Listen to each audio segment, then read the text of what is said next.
So hi, everybody. Steve Cady here at Bowling Green State University in the Schmidt-Horst College of Business with our Doctorate in Organization Development and Change program, our Symposia series, our All Things, sponsored by All Things Change. And we've got all kinds of partners and great people that are associated with our Organization Development and Change graduate programs. We have a master's program and we have a doctorate program. Our doctorate program is the focus of our Symposia series. Jennifer McCary, who I am super proud to have in our program, is going to be speaking today, and she'll tell you about herself and the topic. Our doctorate program is focused on transforming organizations, revitalizing communities, and developing human potential. And it's all focused on thought leadership, and that is our students work to develop ideas that make a difference while they sleep. And what I mean by that is they take their knowledge and create it and scale it and put it out in the world in written and mixed media forms, and advancing their personal brand, giving them opportunities to do the work that they love, and what I say allows them to experience professional joy. And that's doing what you want, where you want, with whom you want, making the living you want. And so that's the core of our program, is really about doing work that matters and making a difference in the world. And our program is full of wonderful people like Jennifer. So Jennifer, I'm really glad that you're able to speak with us today and share with us what you are an expert in and your thought leadership in. And so thank you for making the time today, and I'll turn it over to you. Thank you, Dr. Cady. I appreciate it. Hi, everybody. Good to see so many folks. Glad that Efi just hopped on. I have somebody here from my cohort. So I am Jennifer McCary, as Dr. Cady said. I use she, her, hers pronouns. I am the Chief Diversity and Belonging Officer here at Bowling Green State University, overseeing the Division of Diversity and Belonging. Lots of offices that make up that division. I won't bore you with really the professional background, but I am also a student in cohort 2 of the Organization Development and Change program. We are celebrating cohort 1 right now, as many of them wrap up their time in the program and start to go out and do even greater things in the world. Yesterday, they were referred to as the trailblazers. I guess our cohort will be the change agents or the followers, one or the other. No, but very excited. We're finishing up coursework this summer. And so the presentation today is just a brief glimpse of a workshop on bystander intervention, specifically related to bias, a focus on bias. I did this one last year at the ISODC conference. And so it took us a while to be able to set this up. Matt and I have been working together, and just a great lineup this year for the Symposia series. So I'm grateful to be a part of it. So with that, we are going to go ahead and get started. Again, as I mentioned, this is a brief overview of the workshop. I'm going to give you all some time. We'll do some breakout rooms. If you need to leave, I ask that you try to do it before I say that we're going to go into the breakout rooms. That way folks are not in breakout rooms alone, but that's okay if you need to go at some point. But we will keep this within the time frame. So as I mentioned, we're going to talk about bystander intervention.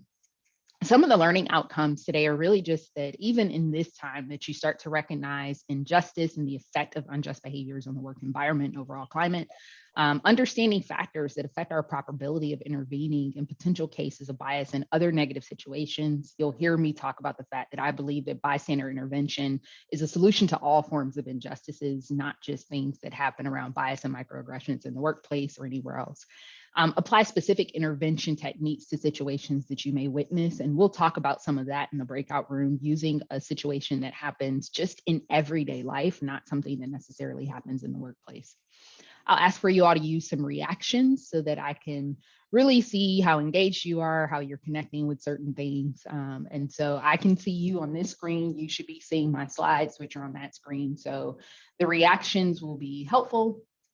And this is just a reminder. I know you all know how to use Zoom at this point, but just clicking on reactions, and I will tell you if you're using like thumbs up or hearts or stuff like that for certain slides. Then other times you can just react.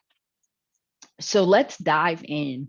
I want to talk about bias before really talking about bystander intervention, because it's important for us to understand what really impacts our organizational cultures when we have unconscious bias or microaggressions that are impacting our organizations and we're not doing much about it. And so the Cambridge English Dictionary definition of bias says that bias is the action of supporting or opposing a particular person or thing in an unfair way because of allowing opinions to influence your judgment.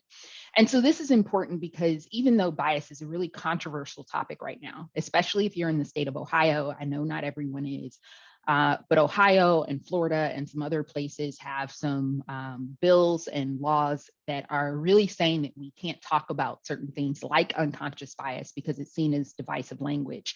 But the reality still remains, despite all of that, that we all do hold some bias, right? And when bias is not a part of our discussions, when we're trying to create inclusive spaces, then we can fail to make the meaningful change necessary in our hiring practices, our retention efforts, our effectiveness, and overall job satisfaction. So bias is something that basically, when it goes unaddressed, really does have a negative impact on our overall organizational culture. And that's why it's important that we do acknowledge that unconscious bias is a part of a lot of our processes and daily interactions.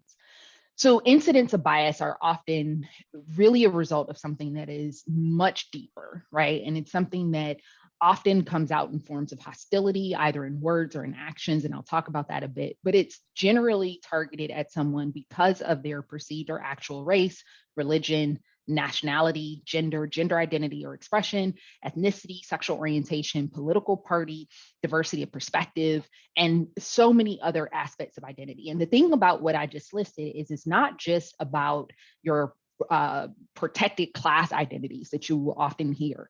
It's any level or dimension of identity that someone can find is something different from their own lived experience, perceived or actual, that's often targeted when it comes to bias or microaggressions.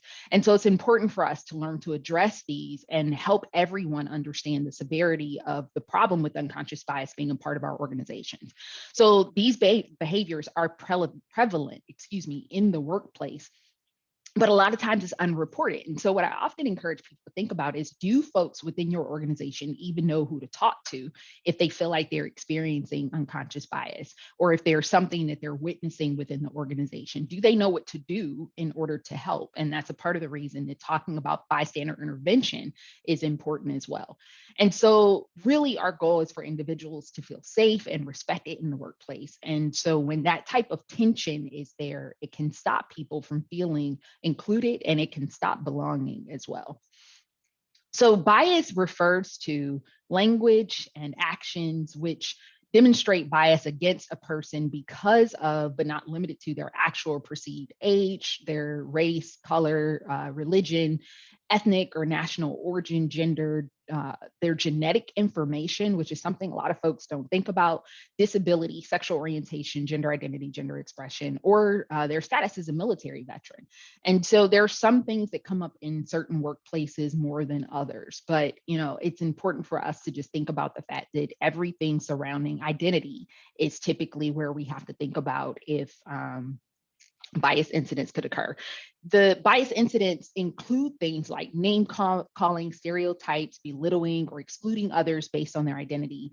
Some, but not all, bias incidents will rise to the level of discriminatory harassment, sexual misconduct, or other violations of policy or law. And so it's important, again, that we recognize that when it goes unaddressed, it can also escalate to something else. So a bias incident is not the same, and I won't go into great detail, but it's not the same as discrimination, but it can become something that is discriminatory. And so it's important for you to be sure that folks know, who to talk to, where to go, how to report things, that you're checking your reporting tools, that you know exactly who to send people to if they think that they're experiencing something.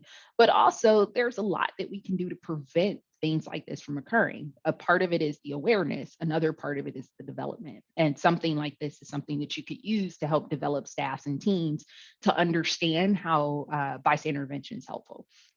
And so we'll get to that. But just show me some reactions, thumbs up or anything of that nature. Can any of you think of a time when you said something and it just came out wrong? I see Dr. Brocky laughing. Yeah, that would be every day. Every day. So, a lot of times that happens with a lot of us. We say something, I see a lot of reactions. I'm seeing all sorts of reactions, right? A lot of times we say something and it comes off wrong. And it's not necessarily coming from a place where we're trying to have a negative impact on anyone or say something that's harmful, but it just happens naturally that sometimes we say things and in our head, it sounds perfectly acceptable. And then it comes out and we're like, oh, like, I know that didn't come out right. But how often do you correct yourself in that moment? Just another set of reactions. Like, yep, I see some head shaking. Like, yeah, I correct myself in the moment. Some more. Okay, but less reactions because a lot of times we let that moment pass, right? And so what's important is that when we think about intervening and changing cultures, that we always make sure that we're starting with ourselves because it comes down to the intent that we may have with something versus the impact of our words, actions, or behaviors, right? And so a lot of times the things that we're saying and doing, the intent is harmless and it's actually oftentimes something that we intend to be helpful. But depending on a person, depending on the circumstances, and depending on the lived experiences of those who we're talking to, what we say, what we do, how things come off are going to impact each person differently. And if the impact of our actions brings harm, then we do have some responsibility to restore that. But a lot of times, what also happens, right, is we leave people internalizing what we said when we don't address it right away. So it's really helpful when folks are frank and very candid and upfront in saying, sometimes I say things that are going to come out and you just aren't going to like how they sound. And I don't mean any harm by it. And I know, right? Like I'm laughing because Dr. Brocky is one of those folks who I love how frank she is. And sorry to put you on the spot, but when I got into the first class, it was like, this is somebody who I can like really respect because right away, you know what you're going to get, right? And the intent is always to be helpful. So by saying that up front, it's like, okay. But for the folks who don't practice that by communicating upfront, but then also in those moments where something may truly harm someone to correct themselves in that moment, it could leave someone really internalizing what that means about them, about others, about you. And so it's really important that we make sure that we're trying to communicate things in the way that is going to leave the least amount of harm possible because we want to create spaces that are inclusive and welcoming. So one of the books, and I'll say this book has gotten pretty old in publication now, but 35 Dumb Things Well-Intended People Say, because I do believe that we're all or mostly well-intentioned folks, right? Dr. Maura Cullen wrote this book, and it just gives you all these things that people say where they totally mean well, right? But it comes off in a way that really is problematic and might be coming from a place of unconscious bias, stereotypes, microaggressions, assumptions. And so the book is offering some corrective tips. Now, what I will say about this book is because it is getting older in publication, times have changed. And if you aren't aware, diversity, equity, inclusion, accessibility, belonging, justice, all of these conversations have really advanced quickly over the last 10 years. And so that language is something that continuously shifts. So when you're reading a publication that's older around diversity, equity, inclusion, you have to also keep in mind that at the time of the publication, even the language would have been really appropriate then that might not be now. So I will give that plug for the book. But I think that it still gives some good tools. So microaggressions are a bit different than bias, right? And Dr. Sue defines microaggressions as those brief everyday exchanges that send denigrating messages to certain individuals because of their group membership. So it does share that with bias, right? That oftentimes it is because of perceived or actual group membership. But this one is more about the messages that are conveyed and how it leaves people feeling. And there are different types of microaggressions that happen. You have your micro assaults, and those are often conscious. Someone intends to cause harm. They mean to be hurtful. And then you have those micro insults. Those are often unconscious. And those are the things that are really more about targeting social identity, being rude, the subtle snubs that happen. And they're frequently unknown to the person who's perpetrating that type of behavior. Micro invalidations are the ones that I would say happen most often. And those communicate things that exclude, negate, or nullify the thoughts, feelings, and the lived experience of folks. And so you'll hear people say things that really don't take into account that I might have a better understanding of something just because of my lived experience. But someone will say, but I have the research to back this.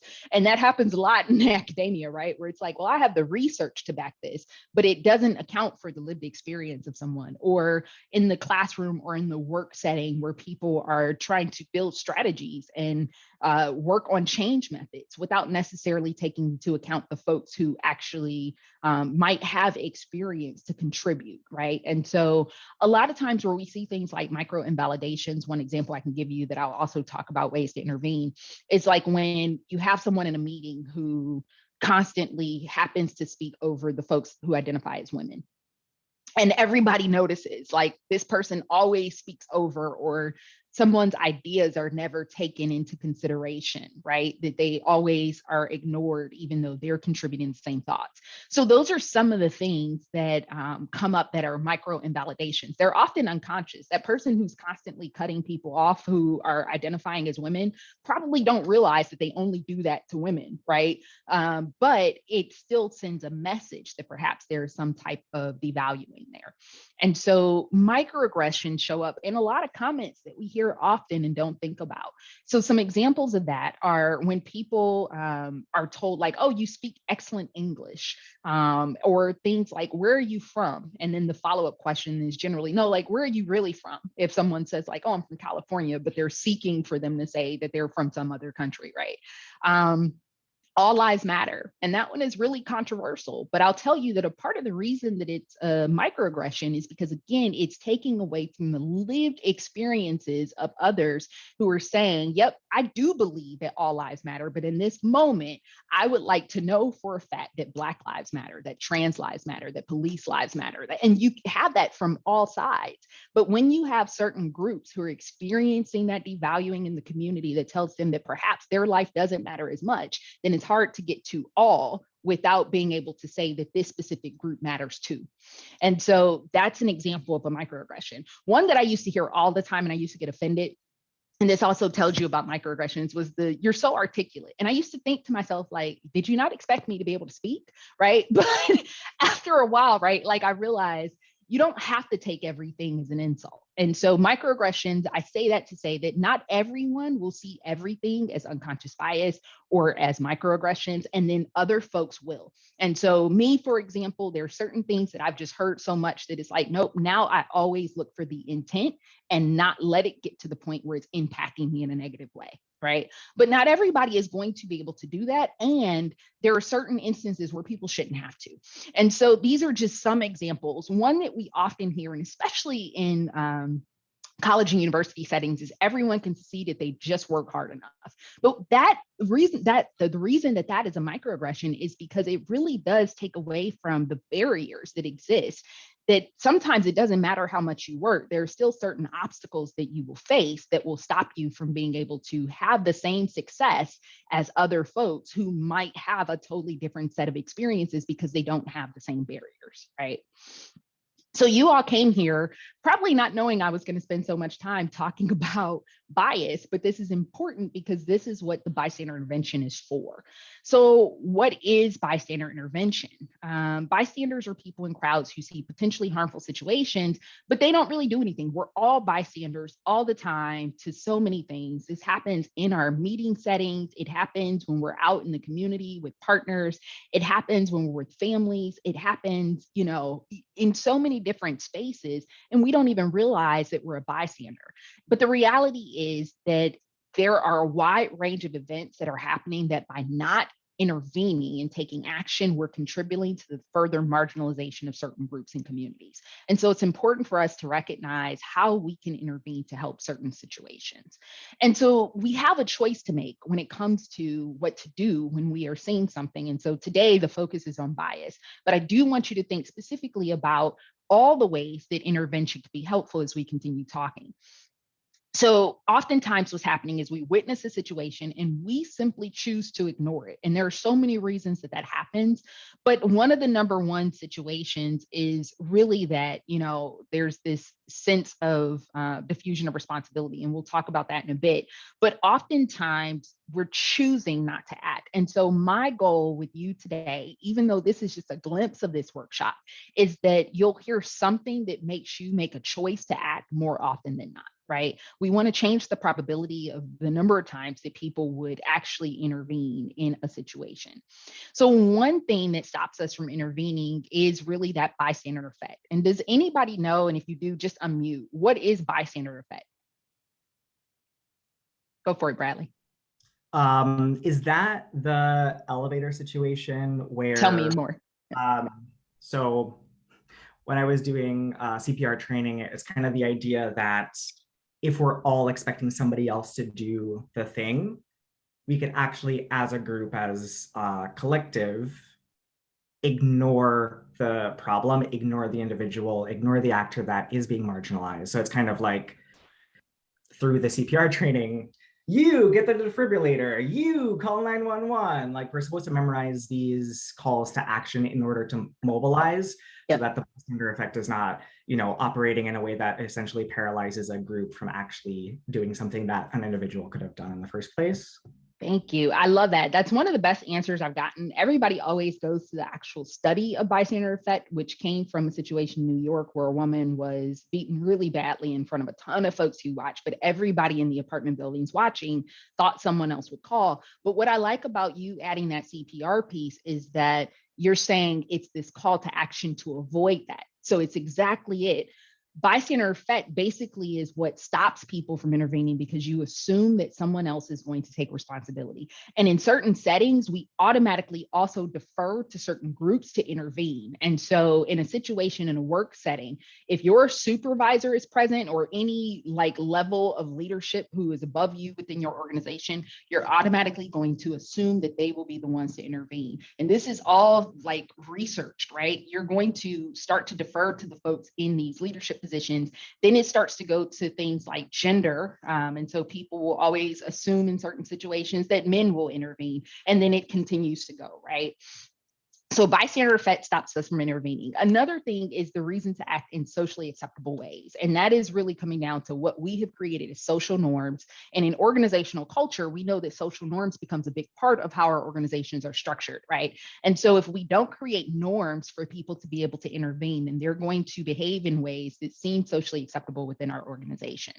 So there are some things that you need to know. And I always tell folks, if you don't remember anything else, think about this slide when we leave here today, right?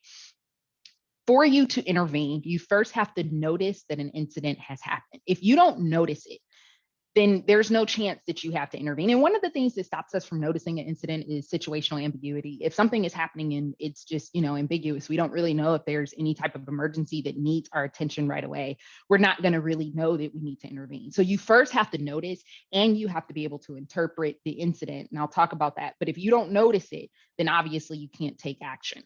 So then interpreting the incident means that you need to be able to quickly figure out if it's something that requires your attention and what that means. And so I like that Bradley said, right? You're trying to get everybody to act. So once people have noticed, then you need people to interpret that this is something that needs intervention right now. Now, I could talk about this in a number of ways, but this one is specific to organizations. So when we're thinking about organizations, right, let's think about that setting. And we all can think of those meetings where someone has said something, some partner, some colleague had said something, and we're all like, oh, that's not going to land well with a whole group of folks, right? Well, when you've interpreted that comment may cause harm, that action or that behavior or that policy or procedure may cause harm, you have to interpret that quickly enough that you're prepared and that you have some way that you're comfortable intervening so that you can say something in that moment or do something in that moment.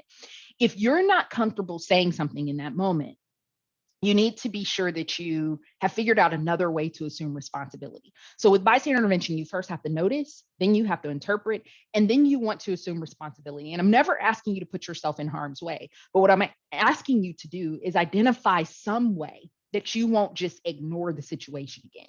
So let's go back to that example of someone who always gets talked over in a meeting. Or let's even take it to an example where you recognize that someone is being discriminated against, right? You notice it, but you are concerned about the impact if you say something. But I want you to really think about what happens to your organization if you don't. And so assuming responsibility doesn't always mean that you have to directly get involved and say something to the person who's causing harm. It could be that you talk to the person who is being harmed and say, are you okay if I say something? Or how would you like for me to get involved or intervene on your behalf? Or you just submit a report to your human resources department or whoever investigates things for you, and you let them take it. But even that action of reporting something is a way of assuming responsibility. But one of the things that we can all do is just start to get familiar with some terms and some questions that we might ask, some actions that we may take to help us in the moment when we're noticing something to just interpret a bit more while we're also causing a distraction or figuring out how to delegate or being direct in that intervention in the moment, right? So a big part of the workshop that I do, and this is only like one of the slides from that really helps us understand bystander intervention is what stops us from intervening, right? I could spend all day, and I could spend all day literally going through a workshop of ways to intervene and getting you practicing. But one of the things I always start with is what stops us from intervening. And the social psychology tells us that really, it's a lot of stuff that's in our minds. And so situational ambiguity, we talked about already, but pluristic ignorance and evaluation apprehension are a couple other things that I'll highlight. And these are things that really, they are about us deferring to other folks for cues that we should be concerned about this, right? So pluristic ignorance, really, we're looking at everybody else around us. If nobody else looks disturbed, even if we are, we're going to go off the cues of other people, and we probably won't intervene in that moment because we feel like, oh, maybe it's just me. Evaluation apprehension is we're afraid that we're going to look foolish. So you're really bothered. Other folks are bothered too, but you're concerned that if you're the one to say something, that you'll look bad, that you'll look foolish for being the one to bring this up. So especially when it's not an organizational norm to intervene, you would feel like you're stepping outside of the comfort zone in order to do that. Diffusion of responsibility, we talked about with bystander effect. The presence of others is something that will diffuse our own level of responsibility. We feel like somebody else is going to intervene. There are other things that I typically cover, like perceived costs, which is one that's huge. Perceived costs is really like, what will this cost me? I can give you an example. Once I was driving, and I used to have a commute. I lived in Baltimore, Maryland, but I worked in Gettysburg, Pennsylvania, and it was like an hour and 20-minute commute each way. And I had to cross over a bridge every day to get from Maryland to Pennsylvania. And one day a truck tipped over, like a semi truck tipped over, and I'm driving across the bridge and the truck tips over, and now it's coming at me this way, right? And I am leading the traffic as I see this truck tip over, and I can see the truck coming to a halt. I can see the driver, I can see the panic, and I want to stop. But what might stop me from getting out of my car and intervening in that situation?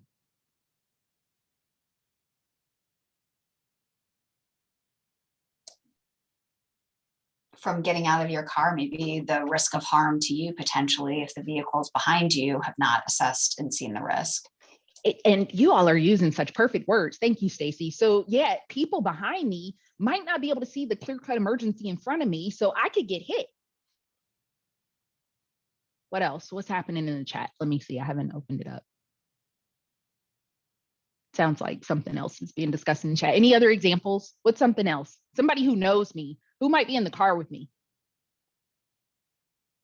Yep. Ify said it, my kids, right? So at that time that accident was happening, my oldest was old enough that she could have unstrapped herself. So even if I could have comfortably gotten out of the car and done something for that driver, I don't know what would have happened if my kid thought that it was safe to hop out of the car. And we're on this bridge in traffic, and not everybody is going to stop.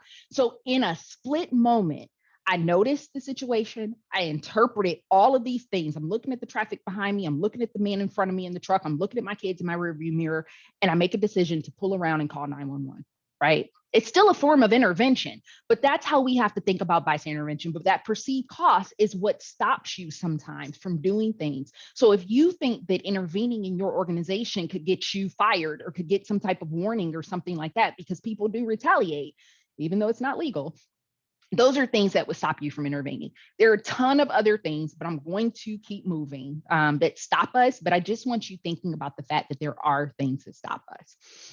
So we're going to watch a brief video. Are there any questions before I start this? Because I'm going to have Matt send you in the breakout rooms. Go for it, Bradley. You just muted. Steve had a question in the chat about, I enjoy meeting people from other cultures around the world, learning about their homeland and where they grew up. How do I ask about that? Yeah, that's a great question. I would say lead with that. Lead with. I really enjoy meeting folks who are from other countries and just learning more about how, like, where you grew up, what your experiences were. I really am always interested in organizational cultures. Can you tell me more about your experiences and your background, right? And so that helps people understand, like, this is something that's an interest to me. And could you just tell me? And honestly, I would say ask everybody that question. So if you get someone in the room like me from Cleveland, Ohio, but my family is from Jamaica. So you might not have known that, but then you're going to get me talking about, yep, and a huge part of our cultural identity is that we're Jamaican. And so I identify as African American, but everybody else in my family is Jamaican or Jamaican American. You might not have gotten that answer otherwise. So ask the entire group who you're with. That way too, it can help with the fact that someone might perceive it as bias if they're receiving that question. Yep. All right. We'll have some more time for Q&A. So we're going to watch this video and then I'm going to send you in the breakout room. So let me tell you what we're going to do is I'm just going to show a couple of minutes and then I'm going to have Matt send you into breakout rooms where we'll spend probably 10 minutes just talking about how would you handle this situation if you were actually a person witnessing it, not the person Joy is going to be speaking. It's a situation in a grocery store from Cracking the Codes. If you've never seen it, it's a great documentary. But she's going to be talking about an experience. So I just want you to imagine as you're listening to this, that you're someone in the grocery store in line nearby hearing this situation. So when you go into breakout rooms, discuss with your group, what would you do?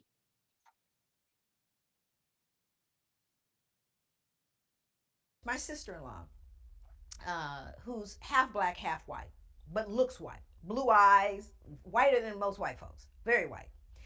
She and I, we kind of grew up together. We raised our children together. So they're first cousins, and it's a wonderful, very, very multicultural family. So we're going in a Safeway one day. And Kathleen, my sister-in-law, is in front of me. And she's, writing a check for her groceries. Now, my daughter, who at the time was 10 years old, was standing with me, and I was directly behind her, getting ready to get my groceries. So Kathleen comes up, and the checker, who is a strawberry blonde, freckled, very delightful, warm, the checker, this young woman, is talking to Kathleen. Hey, how you doing? Isn't it a nice day today? They're just chatting up. And she says, yeah. So Kathy writes her check, and she steps off to the side with her groceries because she's waiting for me. Of course, again, Kathleen looks white, right? So I come up. No conversation. She looks up at me. Absolutely no, just a little chatter. And I write my check. My daughter, however, is 10, notices immediately the difference in how she responds to me. So I write my check, and she goes, I'm going to need 2 pieces of ID. At which point, my daughter looks at me, and she gets very, very embarrassed, and tears are kind of coming up in her eye, like, Mommy, you're not gonna let her do this. Why is she doing this to us, right? So I'm trying to figure out what I should do, because behind me are 2 elderly white women, right? And I'm thinking, okay, so then I become the angry black woman, right? And they're gonna be, and I'm just trying to second guess all the drama. So then I just give her the 2 pieces of ID. I said, some things you gotta choose your battles, right? And then it gets worse. She pulls out the bad check book, right? So this is the book that shows the people who've written bad checks. So she starts searching for my license in the bad checks, at which point it's just out of control now. Just as I'm standing. Okay. I know that was a teaser, but you have the scenario now. So I just want you to go in and Matt, actually, let's just do like 8 minutes in the breakout rooms. That should give everybody time to share. So head into the breakout rooms and just discuss what might you do to intervene in a situation like this? And we'll have each room report out on what you came up with.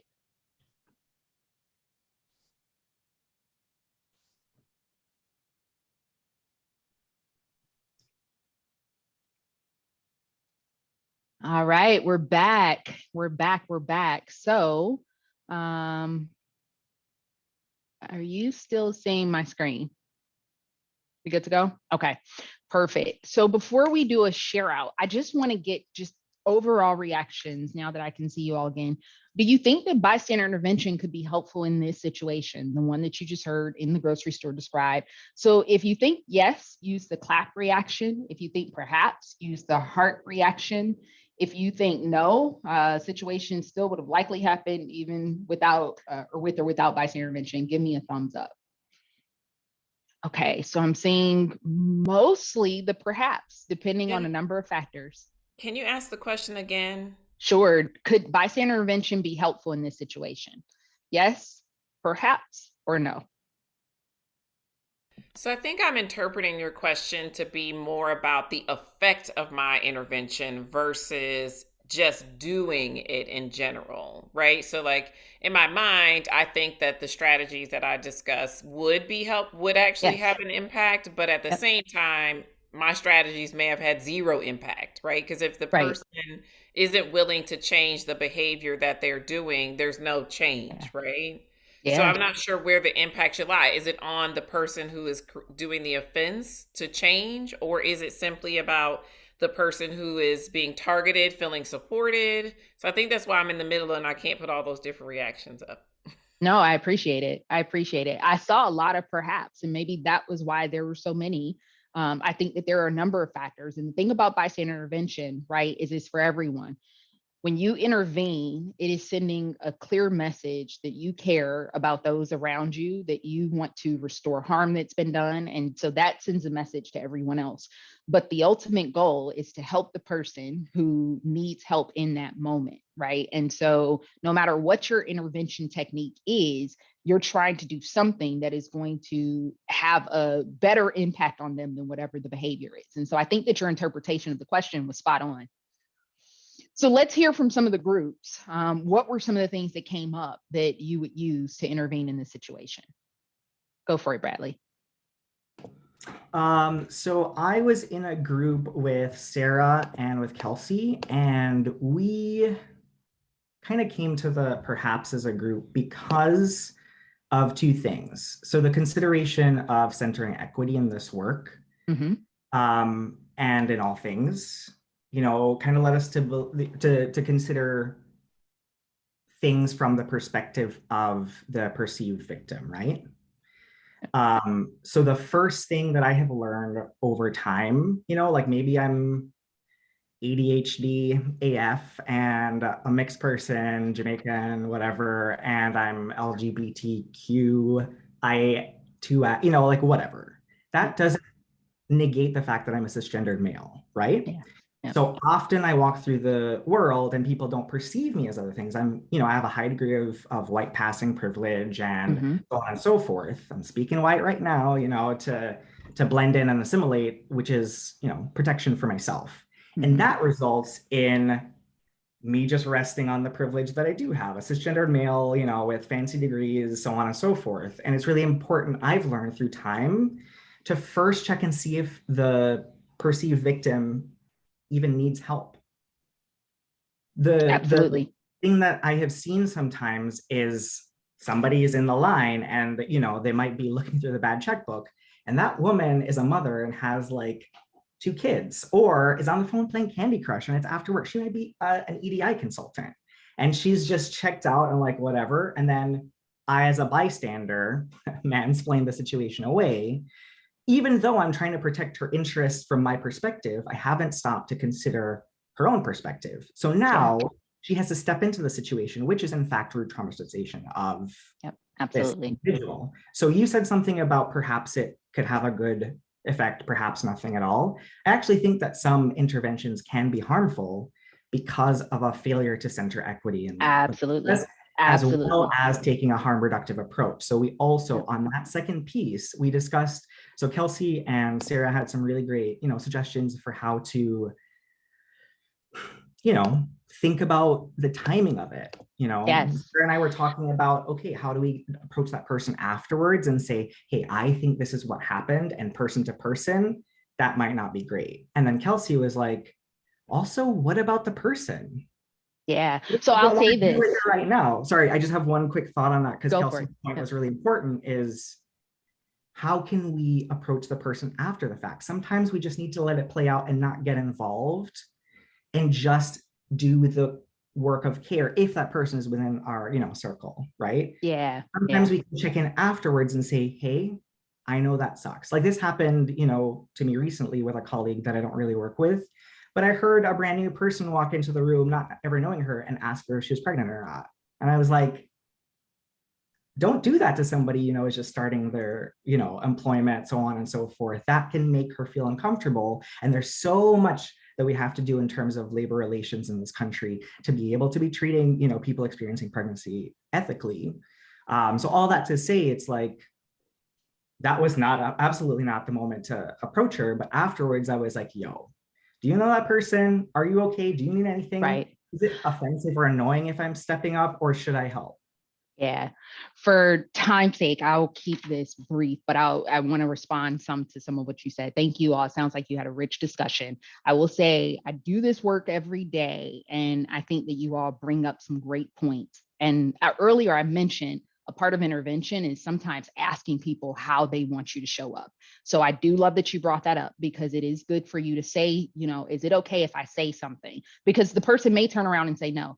But I will tell you, and especially when we're thinking about organizations and organizational cultures, I have had people who have said, what caused me the most harm is that everybody came to me afterwards and said, I noticed this, but no one did anything in the moment. So sometimes you have to also take the step to interpret and realize that in that moment, you do need to figure out what can be said that won't cause more harm. Or even if it does, at least that can be justified in a different way than you not doing anything and always intervening in private. It doesn't go as far sometimes. And so that's the hard part about bystander intervention, is trying to figure out when and what to do, right? But I just want you to know, a lot of times the folks I talk to always say, yeah, they said something, but to me, too little, too late, because nobody said anything in that moment. Nobody said anything in that meeting. No one said anything when I was being, questioned or things like that. They let that play out. And then quietly, they want to come and be the person on the side. So that's just another thing to think about, right? All right. Just a couple more reactions to what are some of the things you all talked about. Stacey, could I put you on the spot and share what you shared with our group and just sort of expressing curiosity? Sure. And I know Jennifer is going to say she's heard this before, because I know we've gone through this, but my approach would be one of curiosity without assigning negative intent, but asking and stating my observation, and then asking if I'm going to need, it would be helpful. So do I need to pull out my ID as well? I noticed you did it with the first, but didn't with the first, but did with the second. So just let me know what I should be expecting, as a way to call attention to it without assigning malintent. Maybe she knows the first person very well. Maybe she doesn't know, and I will be asked for it. I don't know. Yep. Nope. And that's a great way to not center the person who, is being targeted, but to also not assume the intent of the other person, is to just ask them questions. So I love that, Stacey. Thank you. One more.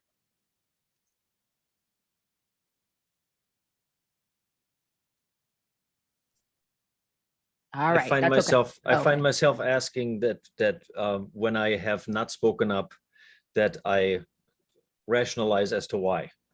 That I thought maybe I was going to cause that situation that Bradley spoke to. That maybe I can actually, who am I as a white man to now speak up on behalf of this Black woman? Am I creating this "you need my help" situation that is just as questionable? But then am I also just rationalizing my inaction? Right. No, thank you, Teo. I appreciate that. And that actually goes into this. When you're thinking about should you respond, be mindful of the boundaries between your personal values and those of your organization. They don't always align. And so when you're intervening at work, you want to be sure that you're speaking from a place of the organizational values. Sometimes those do align. But if it's not that place, then you have to think about yourself as a representative of your organization inside and outside of your org, right? And so that's something to think about. You also want to think about, right, if you don't say something, will you regret it, right? Will you get home and think about the fact that you didn't say anything? will your inaction make them think that you're accepting of those behaviors as well? And then also just making sure that you don't get into a situation where people are defensive, right? Because that could lead to other issues. And so that's stuff you want to avoid. Dr. Katie, and then we'll wrap up. Yeah, I was just thinking one thing, and this has been real helpful. One is the humanities troop at BGSU. I'm not sure Yeah. it's still active. They have done wonders for helping people understand how to have conversations. I'm so grateful that they're still active. Yes, they are. The other thing I think about is, like, what do I say to the person from a place of that's making the error, from a place of compassion if they are unintentional, right? Yes. So Yep. might I say something like from a Gestalt approach where I might say, hey, are you noticing what you're saying and how you're saying it right now? Are you noticing what you're doing? Yeah. Maybe that's great. maybe just asking that person, hey, just notice what you're doing right now, or something along those lines. That's a great way to be direct. Right. And so I'm thinking about how, like those kinds of things, how I might, before I escalate, because I think sometimes confrontation, we think of what is it called? Bystander or what? Effect. Yeah. And the intervention, I forgot the other. An intervention. Bystander intervention is not necessarily combative. It's not necessarily I'm coming at them. Right. Exactly. Yeah. So just some other tips here, right? Remove yourself entirely. You could just say, like, sorry, I need to take a quick call to get out of situations, or to get someone else out of a situation. You could say, like, I need to step out, but I need so-and-so with me. That's also a way that you can get somebody into a space where you could say, I noticed that this is happening inside that room. Is there something I can do to help you? Right. So those are some things to think about. There's a slide here that was not for our discussion, a couple of slides that I did share with Matt, because the slides will be shared out, because these are things that I want you thinking about long-term as we think about the long-term goals of our recruitment, our retention efforts, really emergent change, and how it all plays a part in belonging. This is stuff you need to be thinking about within your organization. We all deserve to be respected and valued. And so intervening helps to create a culture that is welcoming, safe, and more inclusive. And safety means so many things to so many people, right? And so there are things that you'll want to think about, and intervention can help people. And so the slide deck that you'll take back just helps you think about, when you witness bias or microaggressions, what is one thing you feel comfortable doing to intervene? So Dr. Katie just gave that great example. So just think about, right? Like just being able to say, like, hey, did you notice that this is what this is doing? Or this is how I perceive this? And that just helps, right? You can also always report. Reporting is a way of acting. So even if you can't do something in the moment, go ahead and feel like you can report it. And then the last thing is, some ways to actually intervene in the moment is paraphrase. Repeat back exactly what you heard, and that will help them hear how you heard it, and maybe that changes things. Have empathy and compassion. It's not intending to cause more harm to intervene. So show empathy and compassion when you're doing it. Sometimes you can just act clueless, and folks will have to explain themselves. There are a lot of ways that you could do that, but most times, like one example I'll give is people used to say, like, oh, that exam totally raped me. And I'd be like, how did an exam take advantage of you without your consent? That's not what I meant. Like, oh, but that's what you said, right? So sometimes just acting clueless. Challenge stereotypes, either using your own experiences or those are people around you who you have their permission to use their experiences. And then at the end of the day, just be a good friend or colleague and remove people from situations that don't feel right, or get authorities or emergency people in place if that's what it comes down to. But I know that we are 1 minute over time. So I'll stick around if folks have questions, but I know that folks probably have meetings and need to log off. But I really appreciate your participation today. This workshop is generally like 1 hour and 15 minutes at the shortest, and I have an 8-hour day that I do with organizations at the longest. And so you truly got a snippet, and I appreciate your participation in helping me through it. So thank you. Let's give Jennifer some applause here. Thank you, Jennifer. That's really awesome. And keep the recording going, because if there's some discussion afterwards, I think that would be great. And Jennifer, I think if you're willing to do some interesting online form of this, I'm sure that people here and others would support an online version, a longer version, or a series or something like that as well, Sure. that we can do through the DODC program or something along those lines. So okay, perfect. Jennifer, thank you so much. They're just really easy to understand. I took away some key understanding around key terms, but also concepts and some ways of handling things. So thank you for that. Thank you. Thank you all. Any questions? Hey, Jennifer, I think we had a question about the video that you shared, maybe Yep. the name of I it. can plop the link in. It's called Cracking the Code, but I will just share the link, honestly. It'll be in the slides, right? It will be. There's a full documentary, and underneath the slide, when you see the slide, underneath the slide deck, the actual URL was there as well. Okay. I have a question. So my question is, okay, this is the bystander of the bystander. So as the bystander of the bystander, is it appropriate, or what might be the strategy or thinking if I am observing someone attempting to intervene or provide some bystander support and it's not appropriate what they are doing? Right. So if I use the video scenario again, and someone is stepping in to provide support to the woman who's trying to check out for her groceries, and I'm listening behind it going, ooh, ooh, ooh, ooh, Yep. This train's about to come off the tracks, right? So then, do you use the same philosophy? How? That's just I'm gonna leave my question there. Yeah, no, and that's tough, right? Because that all comes down to how the intervention is being interpreted by the person. So if that person feels like the intervention is happening in the moment is helpful in some way, but you're like, oh, that's just as problematic, then if they feel like it's helpful, that's one of those ones where you just have to kind of let it be in that moment, right?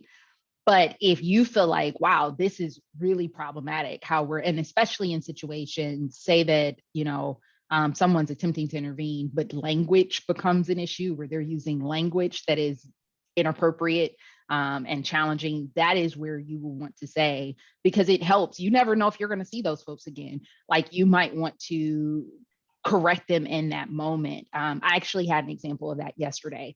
Someone was saying, and this is just, I think, getting exactly to what you were saying. Someone was saying, oh, did you know that there's a hair salon now in Bowling Green where they do braids? And I said, oh, that's interesting. And someone else was talking. And then that person said, do you think that they could do natural hair? And the person responded, I'm just in the background of the conversation. I'm like in the background. And the person responded and said, I mean, from the pictures, it looked like they could do colored people's hair. Well, I had to step in that moment and say, well, hold on, right? Like, right. Like, you all are excited for the right reasons that there's a stylist that is a little more inclusive and can reach a broader audience. But let's make sure that if we're communicating this, that we use terminology that's more appropriate. And you could have said people of color, and it would have been totally different than the way that you framed it, right? And so it was intervening in a conversation where the intent was perfectly pure, right? But also then trying to make sure that I don't allow that person to cause further harm next time that they're talking to someone else. And so sometimes around language, you definitely have to intervene, even if it's in the middle of someone else's intervention.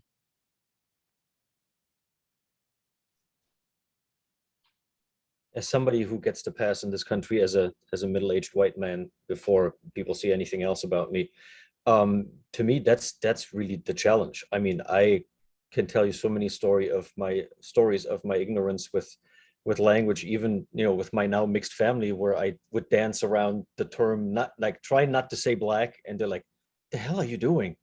So I think my hope is that people are just willing to. How do I say this? I'm hoping to claim for myself, rationalizing again, that I'm just bad with language sometimes, and it's so I'm grateful, Jennifer, for the point of like intention versus impact, right? But that doesn't excuse me from my stupid language mistake can still be very impactful, even though it wasn't intended that way at all.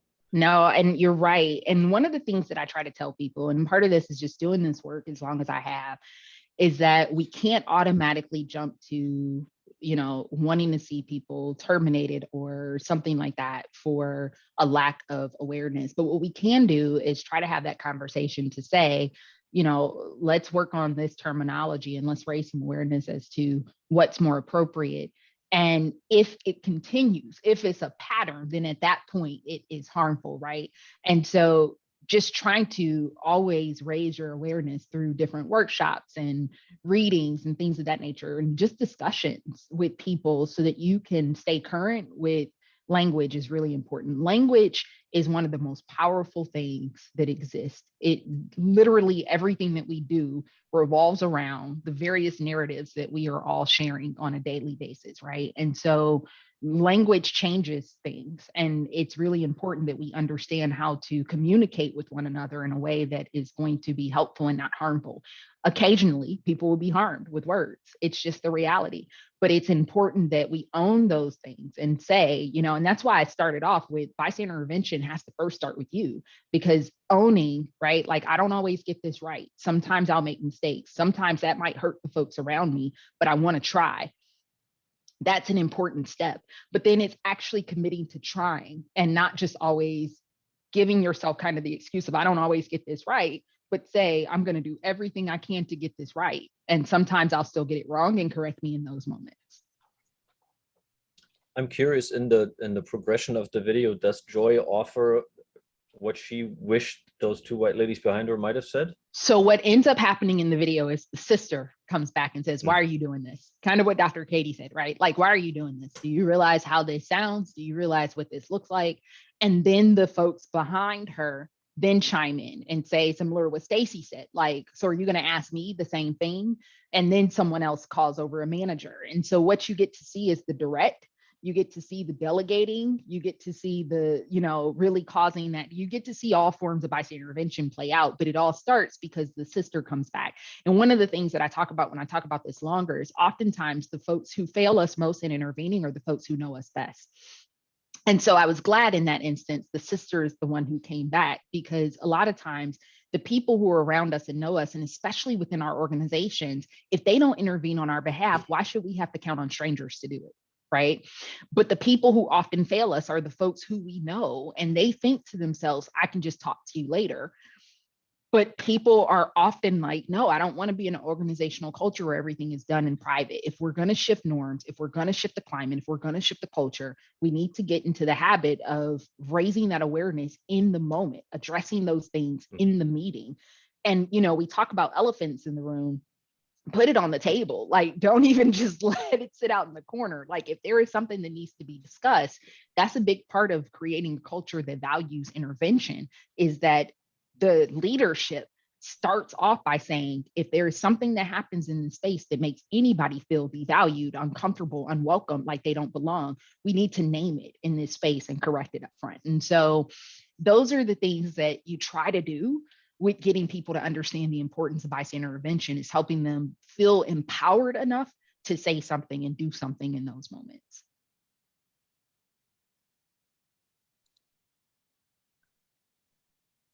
All right, so I know we have gone well over. I appreciate a group of you sticking around for Q&A.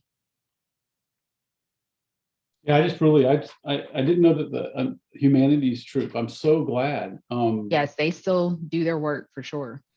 Yeah, so I'm going to make sure I get them in on some of our class, because they do such a great job. They do, and they act it out, and so it's always really helpful to see it in action and then figure out how to respond to things.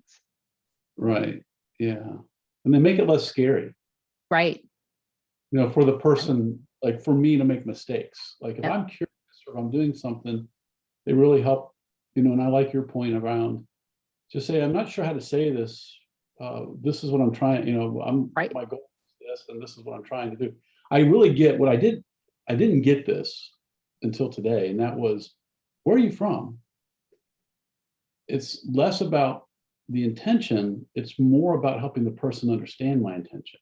Right. So Right. I just said, hey, I really love meeting people from, different, like you said. And if I say that and say, I'd like to ask you, I'd like to learn more about you, like because I get into Uber cars sometimes, and the person will have a different accent, and I'll be, where are you from? Like, I'm really curious. Like, I want to know. So tell me about your country and tell me about, how things are there. I'm just curious, right? So now I know that I'll say a little something before I ask. Right.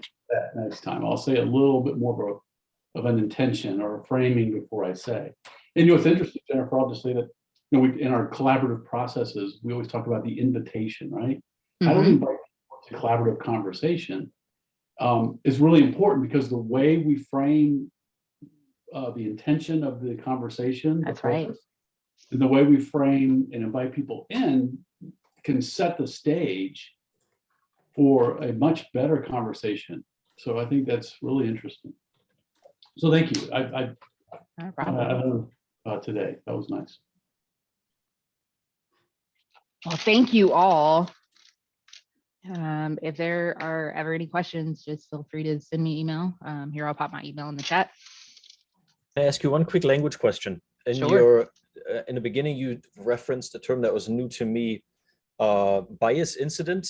How is a bias incident different from a microaggression? So a bias incident is often more of the name calling.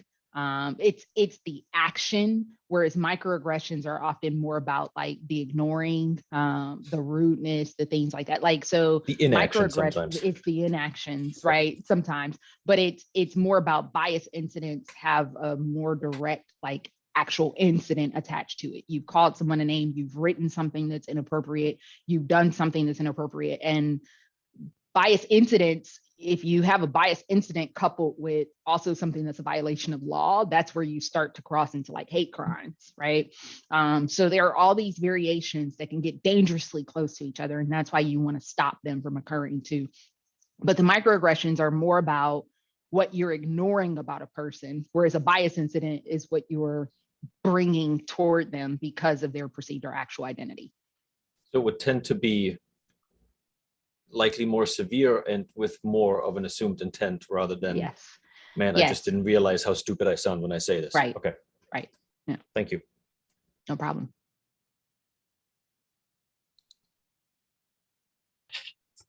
All right, everyone. Awesome. Have Good a to see wonderful rest everybody. of your Thank day. you, Stay Jennifer. Good to see you, Tom. Always Thank grateful for what you. you help us. Thanks. I appreciate you. Bye, everybody. Thank you.